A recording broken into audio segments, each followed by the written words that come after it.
And real quick, you'll probably go into this in a much more in-depth way. Okay. Oh, we gotta wait for the biker fag to leave. Goodbye. Anyway, um, the book you're reading a lot is this Hesiod? You've been reading. Yeah. I've seen that book on you all the time. What is that book, and what is the reason why you're looking at it so much? It's 2 books collected. It's all that we have that he wrote. He apparently did win at least one poetry contest. He wrote Theogony, which is a genealogy of the supernatural powers, beginning with what's translated as chaos or the chasm,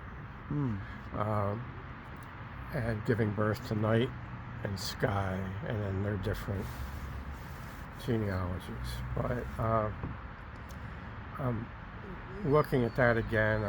I've listened to that about 40 times on an audiobook, and I wrote an impression of it.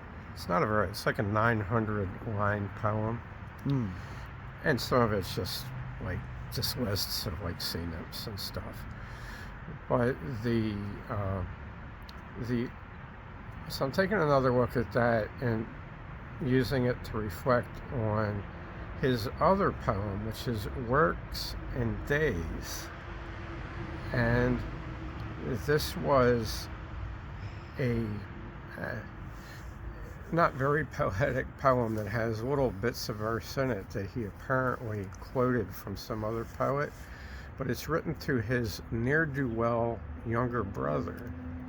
Their father split the inheritance between them, and Hesiod's brother squandered his half of the inheritance and then gained the support of local bosses, lords, power brokers, and bankers, apparently, to sue him. Oh, hell no. And take his portion. Oh, hell no. And he tries to invoke Zeus and Justice, which is a daughter of Zeus. And he ends it with advice on how to run a farm, letting his brother know how he could actually do some work and use some slaves to make a living if he was very careful and hardworking. And the interesting thing is, I'm reading the most recent translation, and slave has been changed to laborer, to worker, to man. That's bullshit. To actually misrepresent the past. Yeah. So I'm actually having a hard time figuring out how I'm going to go about putting this into context of a book I'm currently writing on a history of conspiracy. Oh man! Well, you had mentioned too that the term slave and servant have now disappeared from modern translations. They're almost afraid to use the word.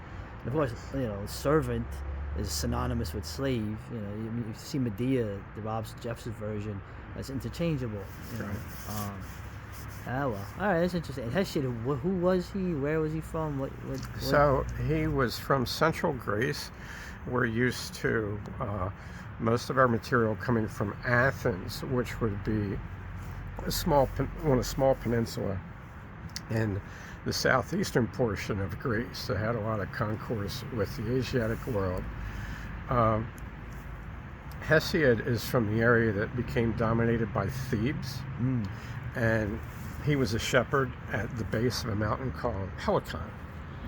And his portion of Greece is best represented by a figure named Pindar, who Alexander spared the home, and the descendants of Pindar when the Thebans rebelled against him, and he had to wipe them out before he went on his Asiatic expedition. Oh, man. So that's an interesting... the 7 Against Thebes, or the Thebaid, is another book. I think it's by a man named Statius, which I only read one time. So those would be the 3 authors in their work.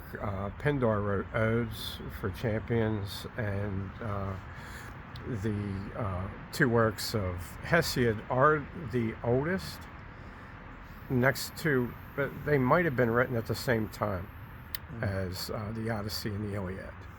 Cool. Thanks, bro. The professor. That's your new nickname.